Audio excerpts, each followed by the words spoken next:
நம்ம காஞ்சிபுரத்தில் பொதுவாக ஸ்பெஷல்னு பார்த்தீங்கனாலே பட்டு சேலை கோவில்கள் இதை பற்றி தான் சொல்லுவாங்க. ஆனால் காஞ்சிபுரத்திலே உணவு சம்மந்தமாக ஸ்பெஷல்னு பார்த்தீங்கன்னா கோயில் இட்லி. அந்த கோயில் இட்லிக்கு பின்னாடி என்ன மாதிரியான வரலாறு இருக்குது, அது எப்படி செய்கிறாங்கன்ற ஒட்டுமொத்த தகவலையும் பார்ப்போம் வாங்க. இது வந்து புது கூடை. இது வந்து பாலிஷ்லாம் எதுவும் பண்ண மாட்டோம், புரியுதுங்களா? அதனால இலை அடியில் வைக்கும்போது இலை கிழிஞ்சிரும். அப்போ நம்ம மாவு இதில் ஊற்றும் போது அந்த மாவு லீக்கேஜ் ஆகி வெளியே வந்துடும். அதுக்காக தான் நம்ம வாழை இலை வைக்காமல் இது வைக்கும். இப்போ முதல்ல பாதி இலையாக எடுத்துட்டு அடியில் வச்சிடலாம்.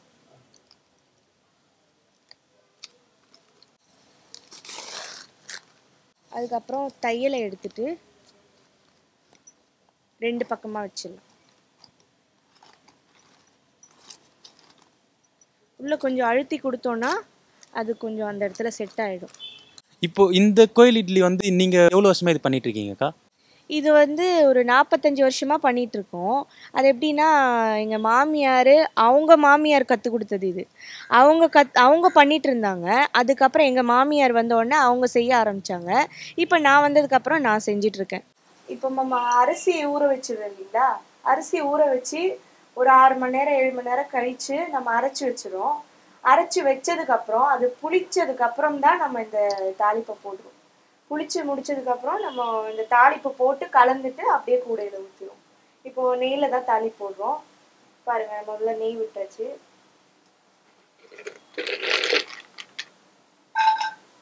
முந்திரி போட்டுக்கிறோம்.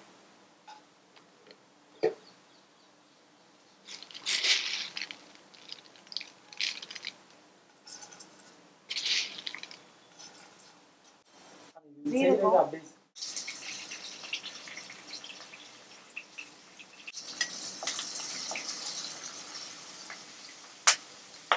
இது எல்லாமே கொஞ்சம் அப்படி நிறம் மாறணும். அந்த நிறம் மாறுற வரைக்கும் கொஞ்சம் வதக்கிட்டு அதுக்கப்புறம் நம்ம இறக்கிடலாம்.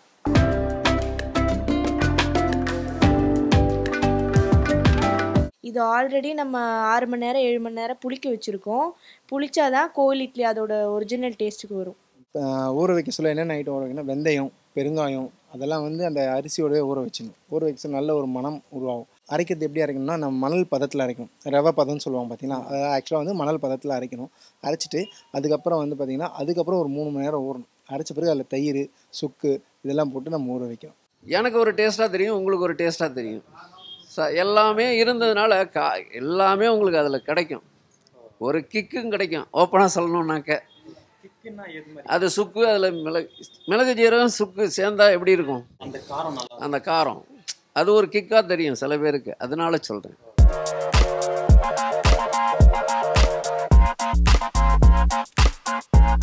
இப்போ நம்ம இதில் கூடையில் ஊற்றிடலாம். நம்ம எந்த ஷேப்பில் வேணாலும் இதை போட்டுக்கலாம். சில பேர் வீட்டில் இருக்கவங்கலாம் கிளாஸ்லலாம் கூட வைக்கிறாங்க, அப்படி கூட வச்சுக்கலாம்.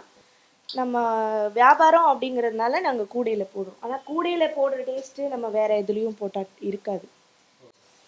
அது ஒரு தனி டேஸ்ட்டாக இருக்கும்.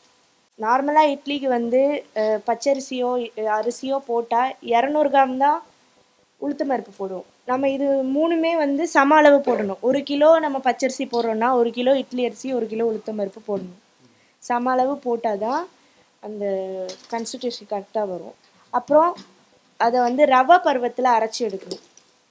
ரவை பருவத்தில் அரைச்சிட்டு புளிக்க வைக்கணும். புளிக்க வச்சுட்டு ஒரு 6 மணி நேரம் 7 மணி நேரமாவது அது புளிக்கணும். புளிச்சதுக்கப்புறம் நம்ம போட்டோம் இல்லையா தாளிப்பு, அதை இதில் போட்டு கலந்துடலாம். அவ்வளோதான். வெந்ததுக்கப்புறம் பார்த்தாலே உங்களுக்கு அந்த ஃப்ளேவரே நல்லா தெரியும். இந்த மந்தார இலை, மூங்கில் கூடை எல்லாமே சேர்ந்து வரும்போது நல்ல அந்த ஃப்ளேவரே வரும். டேஸ்ட்டும் நல்ல டிஃப்ரெண்ட்டாக இருக்கும். நிறைய ஊர்லேருந்து நமக்கு வந்து ஆர்டர் இருக்குது. இங்கே நம்ம காமாட்சி அம்மன் கோயில் பக்கத்துலேயே இருக்கிறதுனால இங்கே கோயில் தரிசனத்துக்கோசம் வரவங்க நம்ம போர்டு பார்த்து வந்து கேட்குறாங்க.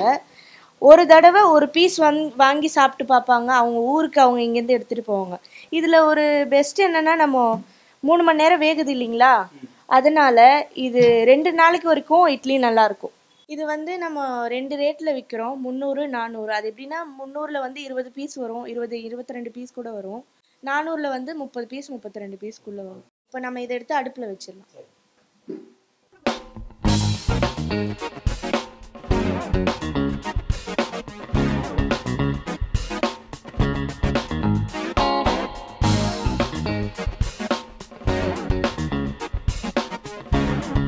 3 மணி நேரம் ஆயிடுச்சு. இப்போ நம்ம எடுக்க போகிறோம்.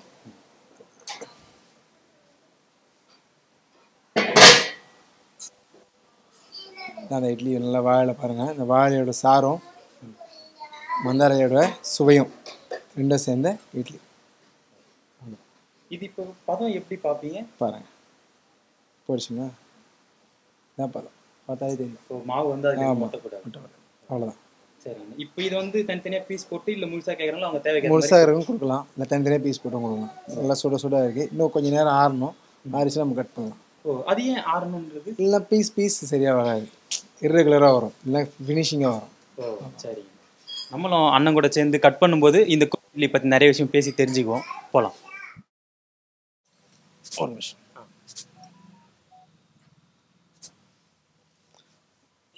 இப்போ திறக்க சொல்லவே நல்ல ஒரு மனம் வருது பார்த்தீங்களா? அந்த வாசம் வரும். ஆமாம், தையலை வாசம்.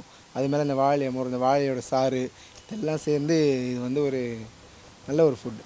இந்த கோவில் இட்லி வந்து பார்த்திங்கன்னா அந்த காலத்தில் வந்து இந்த கோவில் கட்டுற பணிலாம் இருக்குது பார்த்தீங்களா, அதுக்கு வந்து நிறைய பேர் வருவாங்க. அவங்களுக்குலாம் வந்து இது வந்து காலையில் இது உணவாக கொடுக்க ஆரம்பித்தாங்க. சாமிக்கு படைச்சாங்க. அந்த மாதிரி வேலை செய்கிறவங்களுக்கு வந்து இதை உணவாக கொடுக்க ஆரம்பித்தாங்க. பெருமாளுக்கு வந்து தோசை படைப்பாங்க. அது வந்து அந்த கைங்கரியம் பண்ணுறவங்க அவங்களுக்குலாம் தருவாங்க. அந்த கோவில் கைங்கரியம் பண்ணுறவங்களுக்குலாம் வந்து இதை வந்து உணவாக கொடுக்க ஆரம்பித்தாங்க. காலைல சாப்பிட்டா சாயந்தரம் வரைக்கும் பசி எடுக்காது.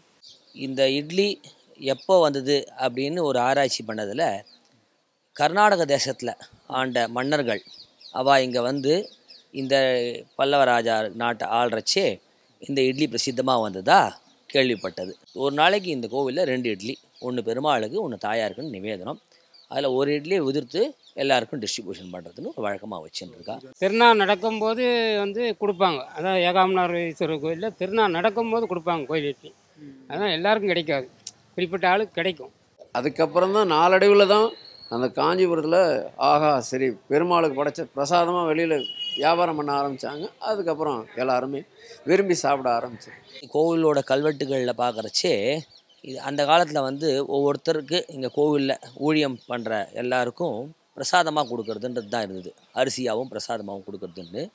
அப்படி வரைச்சே இந்த பிரசாதமாக கொடுக்குறது இந்த கோவில் இட்லின்னு அதாவது ஸ்பெஷலாக இருக்கணும் அப்படின்றதுக்காக இந்த கோவில் இட்லின்னு ஆரம்பிச்சது. குறிப்பாக பார்த்தோம்னா ஒய்சாளர்கள் காலத்தில் தான் இந்த கோவில் இட்லி இங்கே காஞ்சிபுரத்தில் பிரசித்தமானதாக ஒரு தகவல். இன்னொரு வரலாறு இருக்குது. அப்போ வந்து யானைகளுக்கெல்லாம், கோவில் யானைகளுக்கெல்லாம் இதுதான், அதனால தான் இவ்வளோ பெருசாக உருவாச்சு அப்படின்ற மாதிரி வரலாறு இருக்குது. மிளகு சீரகம் அதெல்லாம் போட்டு அது வயிற்றுக்கு ஒன்றும் பண்ணாது, அதுக்கு வந்து நல்ல ஜீரணமாகுன்றனால தான் மிளகு சீரகம்லாம் சேர்த்து யானைக்கு ஊட்டு வரதா கூட ஒரு வரலாறு இருக்குது. யானைகளுக்கு வந்து அதனால தான் இவ்வளோ பெருசாக உருவாக்குறாங்க அப்படின்ற மாதிரி ஒரு வரலாறு. இப்போ நம்ம பார்க்குறோம்ல, இது எவ்வளோ வெயிட் இருக்கும், இது எவ்வளோ விலை? இது வந்து பார்த்திங்கன்னா ஒரு 2.25 கிலோ இருக்கும். பார்த்துக்கலாம்.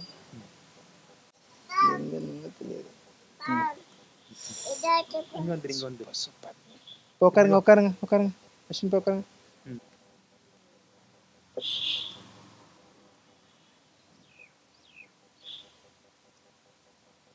இந்த பீஸ் வந்து 400 வரும்.